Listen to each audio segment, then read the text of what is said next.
This is Dollar Bill, also known as Billy Moongall Yellowhammer.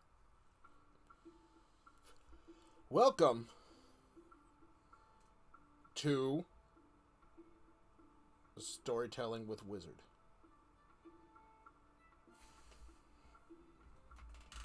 I'm your wizard, and we're going to read a story we picked up from yesterday. Still reading Chronicles of Narnia, The Magician's Nephew. The first book in the Chronicles. We're still reading chapter 1. We're almost done with it. We'll be headed into chapter 2.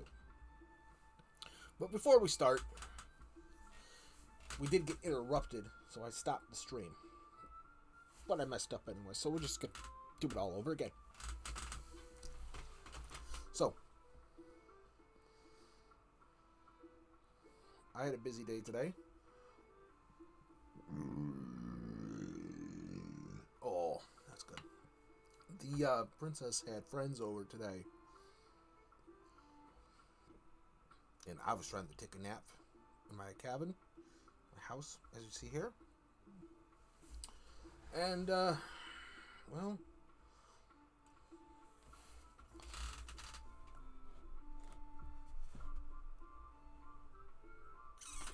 they, barged right in. So I sent a wind spell at him and knocked him back out and slammed the door. They went to go complain to the king, and the king says, "Why are you bugging him? Let the man sleep. He works for me. It's his day off." Of course, it's never a day off for a wizard. Always have to do something for the king.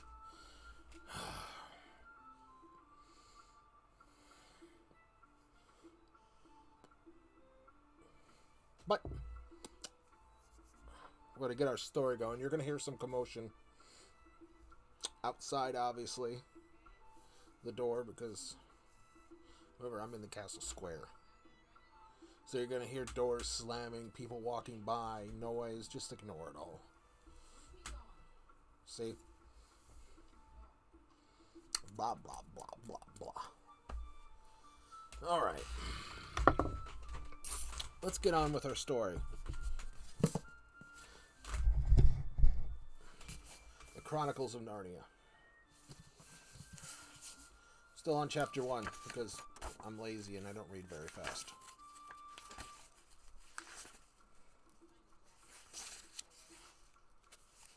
How much longer do we have? Wow, this chapter's not very long. It's just big pages. Where did we leave off? Okay. We left off on page 14.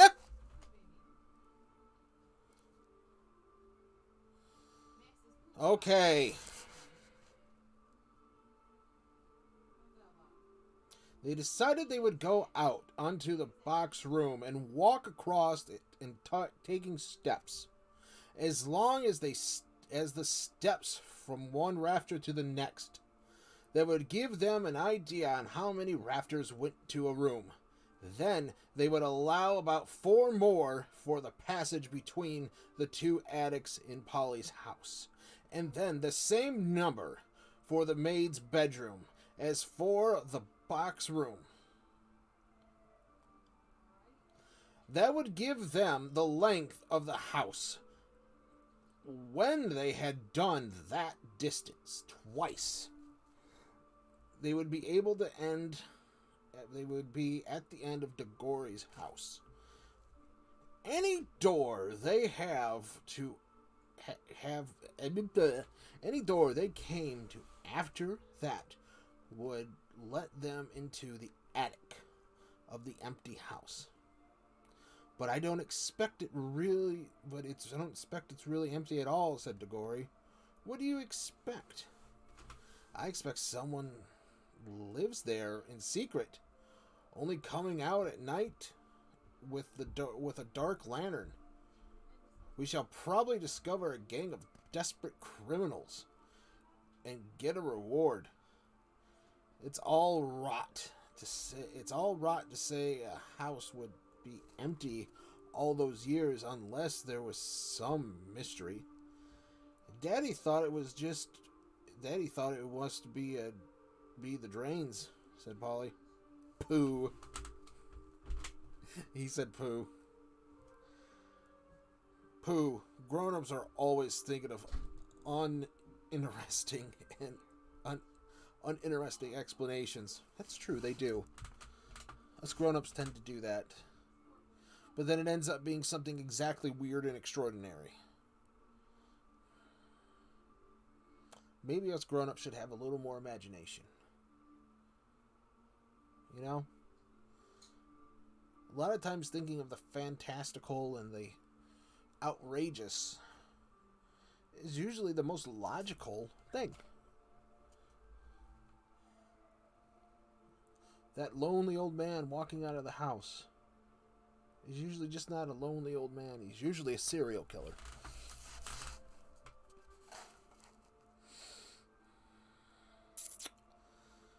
Said DeGory. Now that they were talking by daylight in the attic instead of by candlelight in the smuggler's cave, it seemed much less likely that the empty house would be haunted. Oh, it's haunted. They're always haunted. When they had measured the attic, they had to get a pencil and do a sum. Sum of what?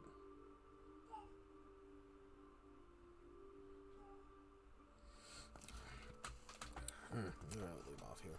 Looking for a thumb. A thumb.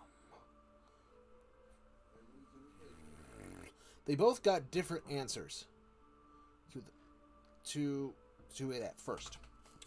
And even they agreed. I am not sure they got it right. They were in a hurry and started on an explanation. "We mustn't make a sound," said Polly, as they climbed again behind the cistern. Because it was such an important occasion, they took a candle each. Polly had a good store of them in her cave. It was very dark and dusty.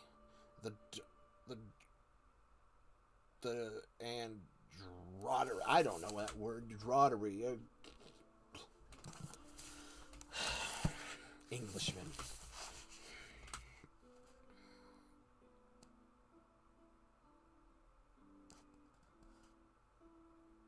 Okay.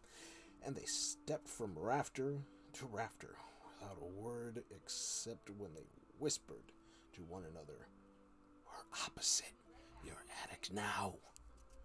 Or, "They must be halfway through our house." Or, "This must be halfway through our house." And neither of them stumbled with the candles didn't go in so the candles didn't go out. And at last they came to where they could see a little door in the brick.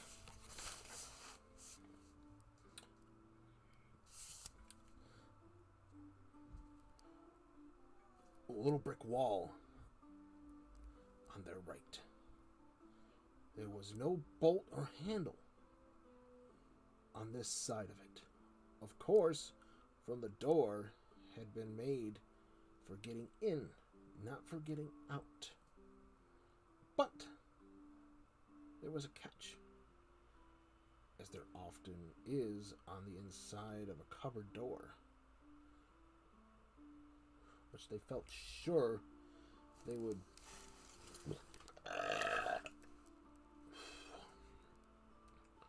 be able to turn.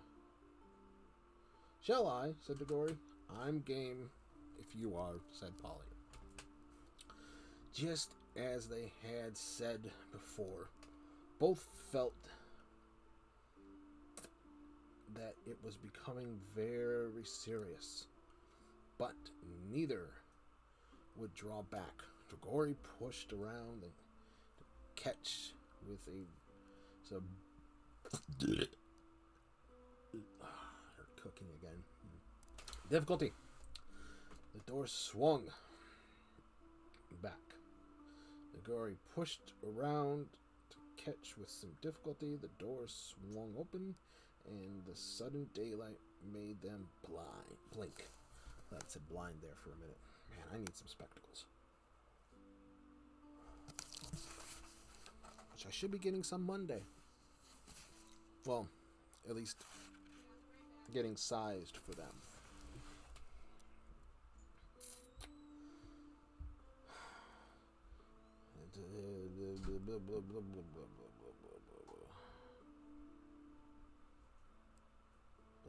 Then, with a great shock, they saw that they were looking not into a deserted attic, but into a furnished room. But it seemed empty enough. It was dead silent. Polly's curiosity got the better of her. She blew out their candle and stepped out into the strange room, making no more noise than a mouse. It was shaped, of course, like an attic, but furnished as a sitting room. Every bit of the wall was lined with shelves, and every bit of the shelves were full of books. A fire was burning in the grate. You remember that it was very cold, wet summer that year. So, yeah. And in front of the fireplace, with its back turned towards, was a high-backed chair. I like those chairs. Between the chair and Polly, in a feeling most middle of the room, was a big table piled with all sorts of things, printed books and books of the sort you write in, and ink bottles and pens and sealing wax and microscopes. But what she noticed first was a bright red wooden tray with a number of rings on it. They were in pairs, a yellow one and a green one together, then a then a little space, and then another yellow one and another green one.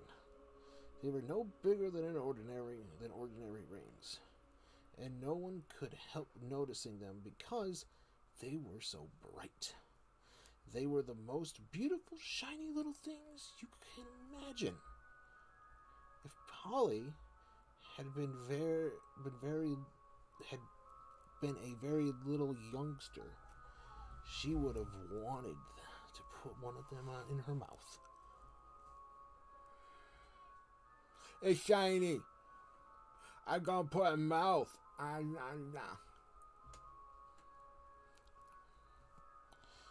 It's just a weird thought. If I was little, I'd put it in my mouth. The room was so quiet that you noticed the ticking of the clock. Oh, the ticking.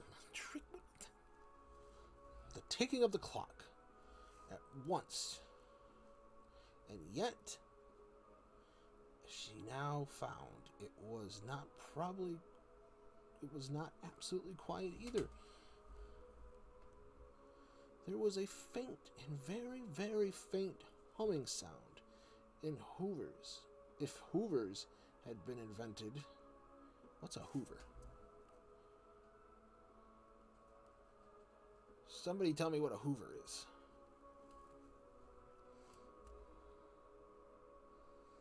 A Hoover being worked a long way off several rooms away and several floors below. But it was a nicer sound than that.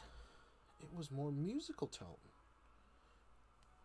Only so faint that you could hardly hear it. It's all right. There's no one here, said Polly. Over her shoulder, Nagori. She was speaking above a whisper now, and Dagori came out, blinking and looking extremely dirty. As indeed Polly was too.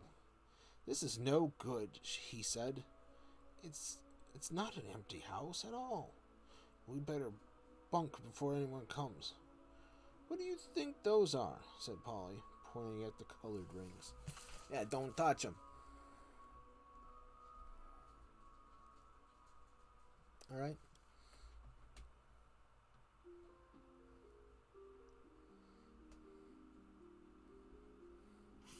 Never touch things like that.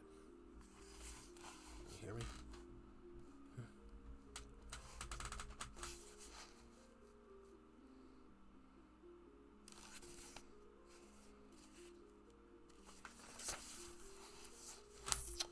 "Oh, come on," said Dagori. "The sooner." He never finished what he was going to say, for at that moment something happened. The high back chair in front of the fireplace moved suddenly, and there rose up out of it, like a pantomime demon coming up out of the trap door, an alarming form of Uncle Andrew. They were not in the empty house at all. They were in Dagori's house. And in the forbidden study. Both children said, "Oh," and realized their terrible mistake. They felt they ought to have known all along that they hadn't gone nearly far enough. Uncle Andrew was tall and very thin.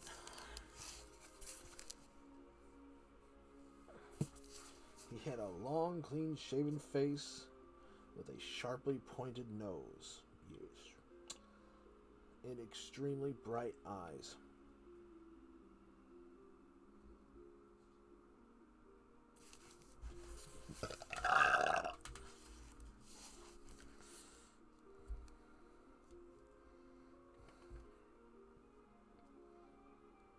And a great tousled mop of gray hair. Dagori was quite speechless, for Uncle Andrew looked 1,000 times more alarming than he had ever looked before. Polly was not so frightened yet, but she soon was. For the very first thing Uncle Andrew did was walk across to the door of the room, shut it, and turn the key in the lock. Then he turned around, fixed the children with his bright eyes, and smiled, and farted in their face. No, I'm just joking. And showed them all his teeth.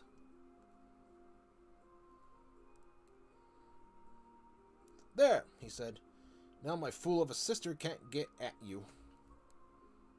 Okay, this it was dreadfully unlike anything a grown-up would be expected to do. Polly's heart came into her mouth. Ugh. And she and Dagori started backing towards the little door they had come in by. Uncle Andrew was too quick for them. He got behind them and shut the door too, and stood in front of it. Okay. Then he rubbed his hands to make his knuckles crack, and he had very long, beautiful white fingers. And "I'm delighted to see you," he said. "Two children are just what I wanted."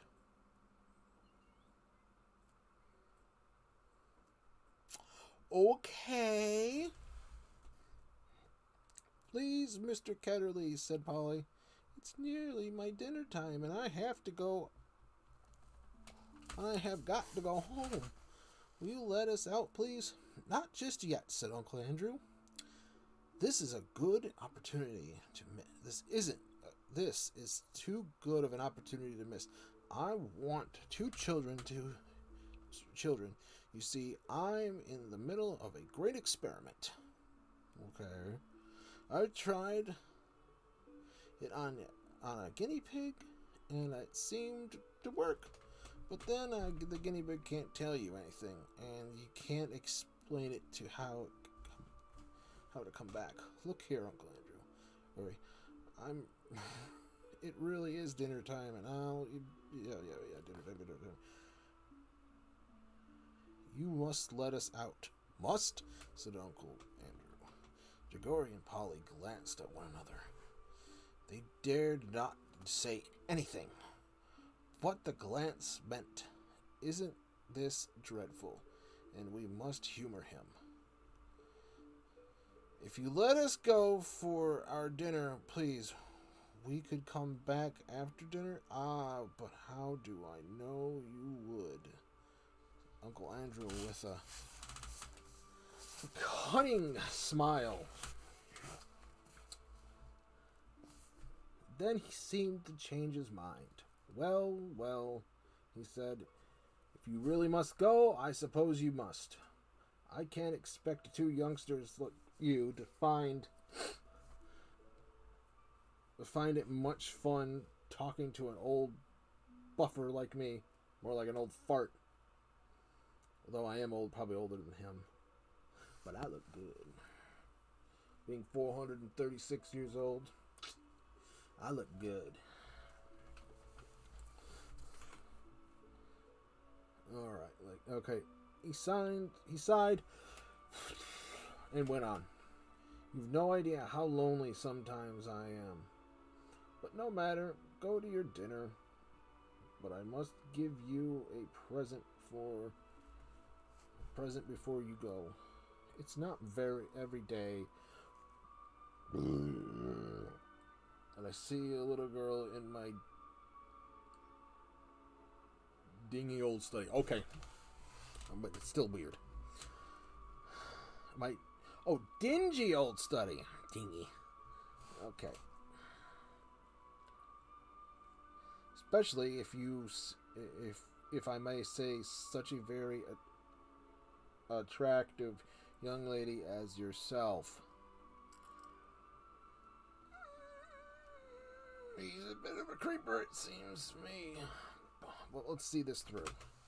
Polly began to think he might not really be mad after all. Wouldn't you like a ring, my dear? And said Uncle Andrew to Polly. Do you mean the one of those yellow and green ones? Said Polly. How lovely. Not a green one, said Uncle Andrew. I'm afraid I can't give the green ones away. But I'd be delighted to give you any of the yellow ones. With my love, come and try one on.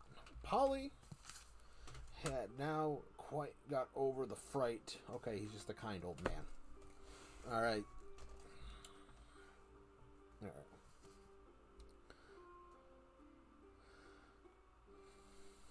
And felt sure that the old gentleman was not mad.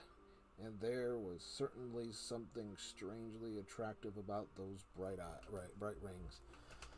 She moved over to try. Why, I declare, she said, that humming noise gets louder here. It's almost as if the ring were making it. What a funny fancy, my dear, said Uncle Andrew with a laugh. It sounded a very natural laugh. But Jagori had seen an eager, almost a greedy look on his face. Polly, don't be a fool, he shouted. Don't touch them. It was too late. Exactly as he spoke, Polly's hand went out and touched one of the rings, and immediately, with a flash or a noise or a warning of any sort, there was no Polly. Jagori and his uncle were alone in the room. He's a weirdo. Thus ends the story for today. Now we're just going to sit here and stare at each other all day long.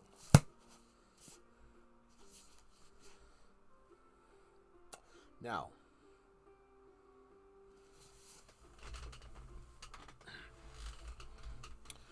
if there's anybody watching, there probably isn't.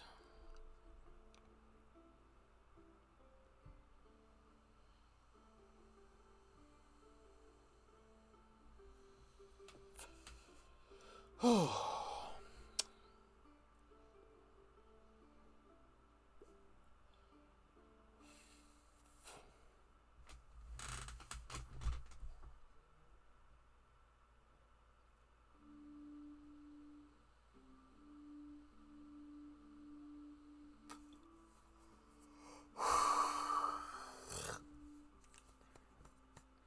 Would you like to see my Grimalkin? I'm going to turn this music off. Minstrels, quiet. I'll leave.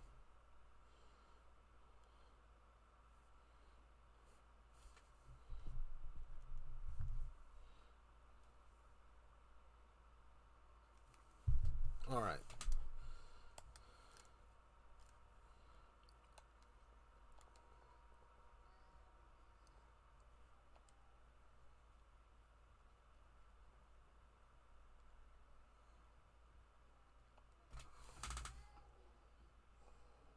The little prince is walking around right now. And the little princess. They're almost 2. They call me B. Uncle B. Oh. One of them's crying.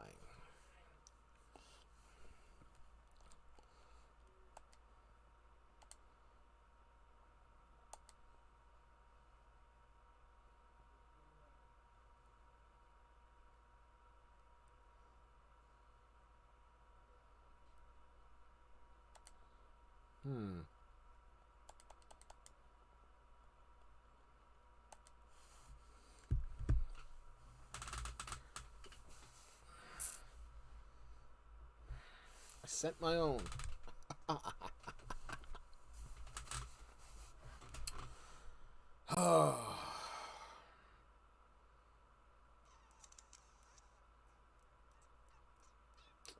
Started at 6. It's 6:40. I read for what? I don't know. It took forever. Our noise out today. Kind of annoying.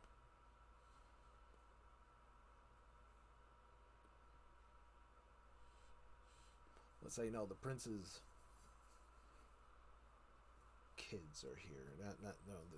He's not a king, or he's still a prince because the king's still in charge.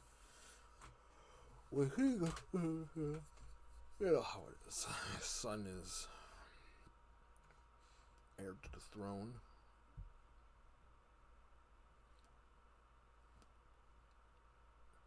This is the daughter. I can't remember who was born first.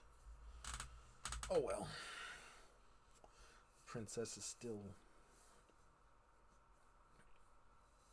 muttering around. Had to get out her case with her friends, like I said earlier.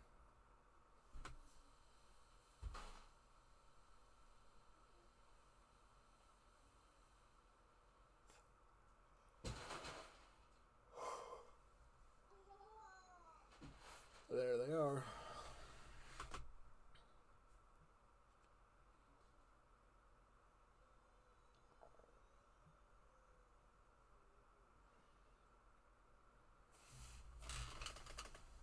Oh.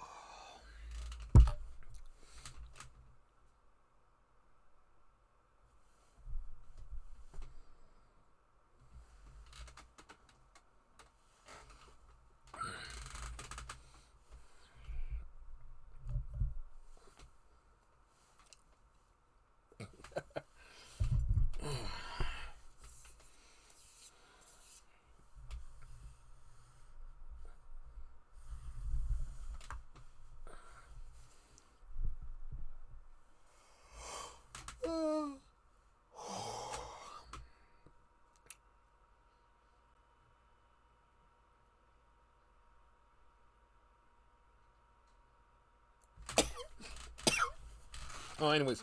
Yeah, you want to see my Grimalkin? Or as you call them, cats.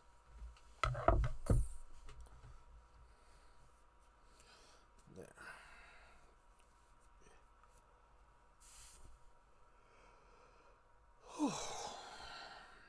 Hey, Bella. Bella. Grimalkin. Grimalkin. Hey, come here. Oh, stop it. People want to see you. Oh, settle down, settle down. Here. Grimalbutt.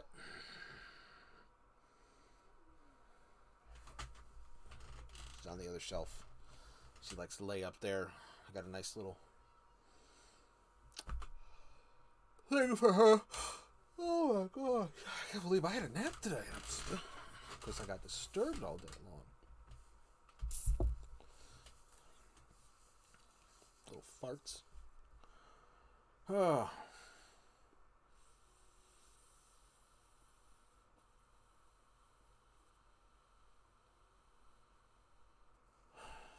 Is this what chatting streams are all about?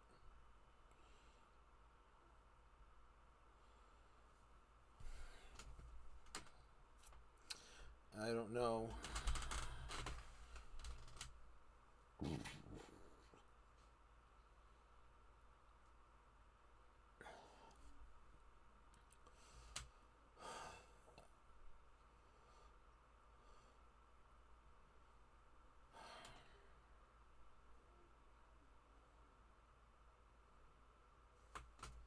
What are you doing over there?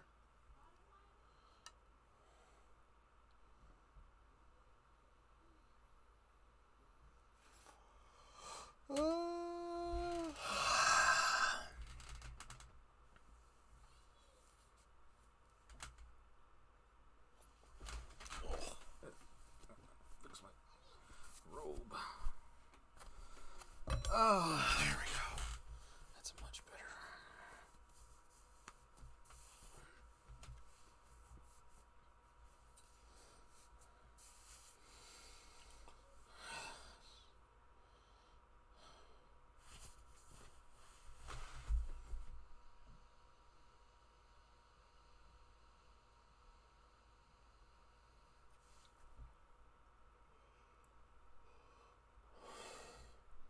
My was the other day.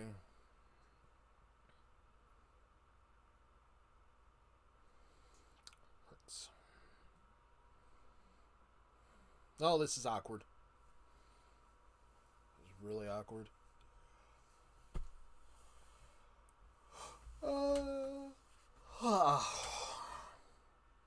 I'll be back in a little bit.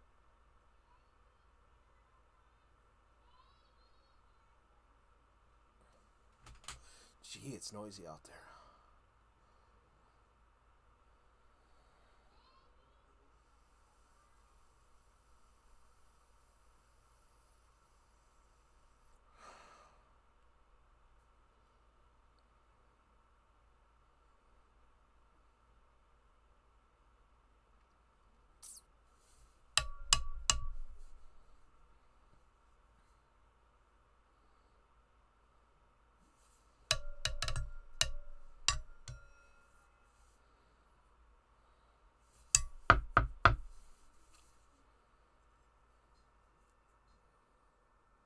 I have a little table right here.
Well,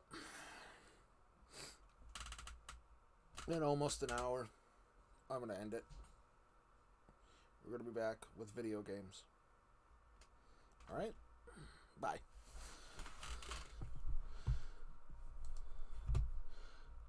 Goodbye.